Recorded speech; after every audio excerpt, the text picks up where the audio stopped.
এই ছোট্ট খরগোশ, ধরো ধরো বলছি, সহজে ধরা দে, নয়তো তোর কপালে কিন্তু খুবই খারাপ কিছু লেখা আছে। ধরো রে, ধরো।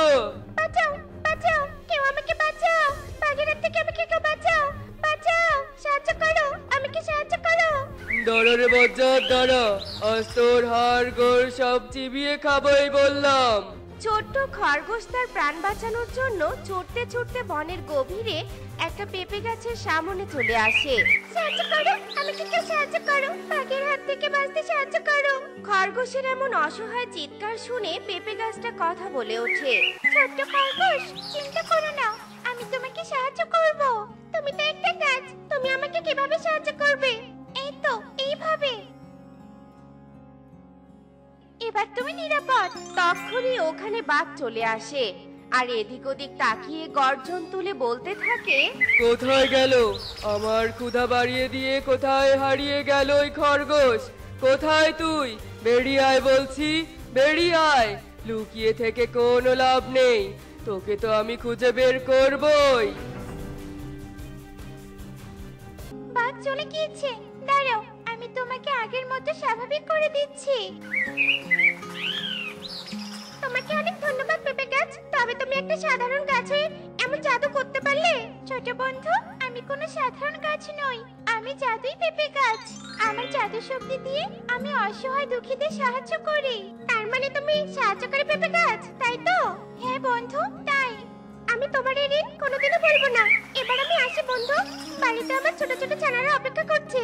হ্যাঁ যাও, তবে কোনো দুঃখী অসহায় পাখির সন্ধান পেলে আমার কথা বলো, কেমন? হ্যাঁ বন্ধু, অবশ্যই বলবো। পেঁপে গাছের কাছ থেকে বিদায় নিয়ে খরগোশ চলতে থাকে।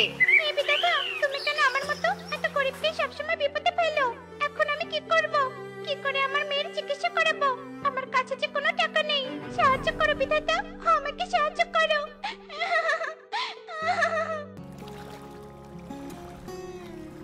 এই বাড়িতে কেউ কাঁদছে মনে হয়, যাই তো গিয়ে দেখি তো কে কাঁদছে।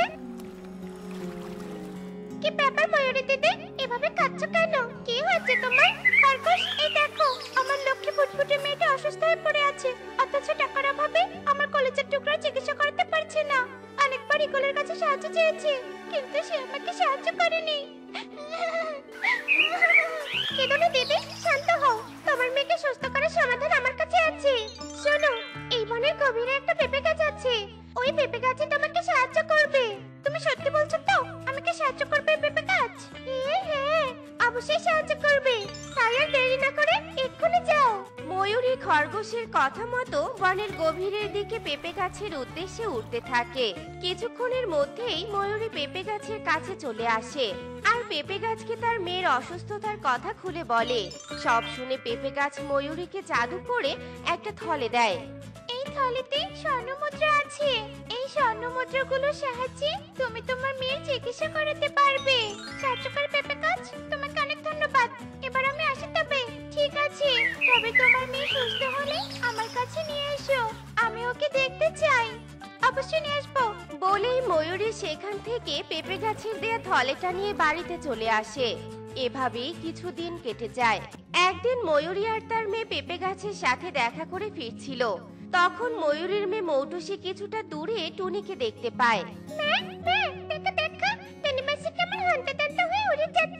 মাসির মনে হয় কিছু হয়েছে মা। হ্যাঁ, চল তো টুনির কাছে চল। এই টুনি, তোর কি হয়েছে?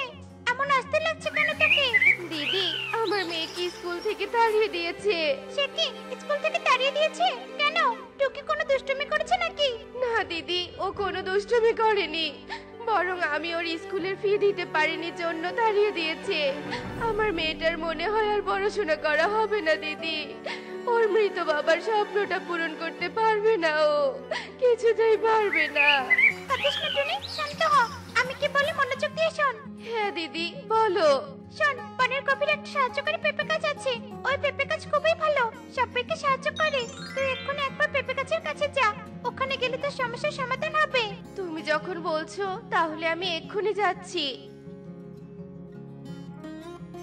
এই বলেই টনি পেঁপে গাছের কাছে আসে আর তার দুঃখের কথা পেঁপে গাছকে খুলে বলে। সব শুনে পেঁপে গাছ টুনিকেও স্বর্ণমুদ্রা দিয়ে সাহায্য করে। আর টুনি স্বর্ণ মুদ্রা নিয়ে সেখান থেকে খুশি মনে বাড়িতে চলে যায়। মা, কেউ তোমাকে টাকা ধার দিয়েছে? কেউ ধার দেয়নি রে মা, তবে সাহায্যকারী পেঁপে গাছ সাহায্য করেছে। মানে আমি তোমার কথা তো কিছুই বুঝতে পারছি না মা। বুঝতে পারছিস না? শোন, বুঝিয়ে বলছি। তার মানে আমি আবার স্কুলে যেতে পারবো? আমার খুব খুশি লাগছে। মা জানো, আমার সাথে সাথে না স্যার, কর্ণকার, পারুলকেও তাড়িয়ে দিয়েছে। ওরাও অনেক মাসে বেতন দিতে পারেনি। তাই নাকি?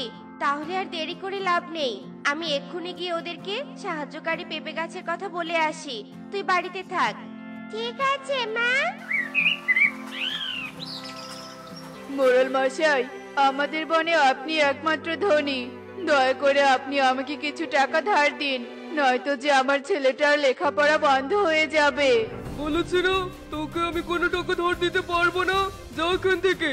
গরিবের আবার লেখাপড়ার শখ, যত সব খ্যাত কোথাকার। যা ভাগ আমার চোখের সামন থেকে। ঈগল মোড়ল কালুকে সাহায্য না করে সেখান থেকে তাড়িয়ে দেয়। কালু কাঁদতে কাঁদতে সেখান থেকে উঠতে থাকে। কিছু দূর যেতেই কালুর সাথে কবুতরের দেখা হয়। কলু দাদা, ঈগল মোড়লের বাড়িতে গিয়েছিলে বুঝি? তো ঈগল মোড়ল তোমাকে টাকা ধার দিয়েছে? কত টাকা দিয়েছে আমাকে বলো, আমিও টাকা ধার চাইতে যাচ্ছি। যাস না রে ভাই, যাস না। ওই মোড়ল টাকা ধার দেয়নি, উল্টো আমাকে অপমান করে তাড়িয়ে দিয়েছে। তাহলে এবার কি হবে? দাদারা, তোমরা এখানে? আর আমি তোমাদের সে কখন থেকে খুঁজছি। কিসের জন্য খুঁজছিস টুনি? তোমাদের সাথে আমার অনেক জরুরি একটা কথা আছে, শোনো কথাটা। টুনি কবুতর আর কালুকে ওই সাহায্যকারী পেঁপে গাছের কথা খুলে বলে। সব শুনে কালু কবুতর খুশি হয়ে পেঁপে গাছের কাছে আসে আর পেঁপে গাছের কাছ থেকে সাহায্য স্বরূপ স্বর্ণমুদ্রা নিয়ে চলে যায়। আর এভাবেই বেশ কিছুদিন কেটে যায়। বনের সব অসহায় দুঃখী পাখিরা পেঁপে গাছের কাছ থেকে সাহায্য নিয়ে বেশ সুখে দিন কাটাতে থাকে। ওগো শুনছো, পাখিরা বনের গভীরে থাকা একটা পেঁপে গাছের কাছ থেকে স্বর্ণমুদ্রা নিয়ে এসে সুখে দিন কাটাচ্ছে। আর তুমি ঘরে বসে বসে গাছের পাতা গুনছো। তাই নাকি? তাহলে তো এক্ষুনি ওই পেঁপে গাছের কাছে যেতেই হয়। চলো বউ, ওই পেঁপে গাছের সব স্বর্ণ মুদ্রা আজ আমরা নিয়ে আসবো।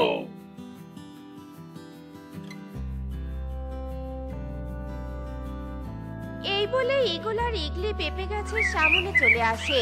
এই পেঁপে গাছ, তুই নাকি বনের সব পাখিদের স্বর্ণ মুদ্রা দিয়েছিস? আমি হলাম বনের মোড়ল, আমাকে এক বস্তা স্বর্ণ মুদ্রা দে। আমি শুধুমাত্র অসহায়দেরকে সাহায্য করি, তোমার মতো ধনীদের নয়। তাই বলি তুমি এখান থেকে চলে যাও, আমি তোমাকে কিছুই দিব না। এত বড় সাহস, তুই বনের মোড়লের মুখে মুখে তর্ক করিস? ঈগল, এ সোজা কথার গাছ নয়, একে কেটে ফেলো। এর ভিতরে যত স্বর্ণমুদ্রা আছে সব আমরা নিব। ঠিক বলেছো, দাঁড়াও, একে এক্ষুনি কাটবো। না না, আমাকে কেটো না। দাঁড়াও দাঁড়াও, কেটো না। আহ, ব্যথা পাচ্ছি, আমি ব্যথা পাচ্ছি। ছাড়ো ছাড়ো, বাঁচাও, কেউ আমাকে বাঁচাও, এই ঈগলের হাত থেকে আমাকে বাঁচাও। এত বড় সাহস, নিজেই তো আমাদের মতো গরিবদের সাহায্য করিসনি, উল্টো যে আমাদের সাহায্য করেছে তাকে কেটে ফেলতে চাইছিস?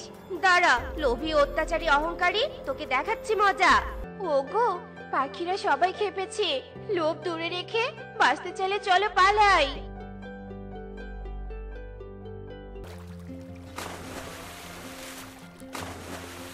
দেখলে তো বন্ধুরা, কারো উপকার করলে ফলস্বরূপ নিজে উপকৃত হওয়া যায়। এমনই সব মজার মজার শিক্ষণীয় টুনি পাখির গল্প পেতে আমাদের পাশে থেকো। আর গল্পটি কেমন হয়েছে তা কমেন্টে জানাতে ভুলো না কিন্তু। Bye bye.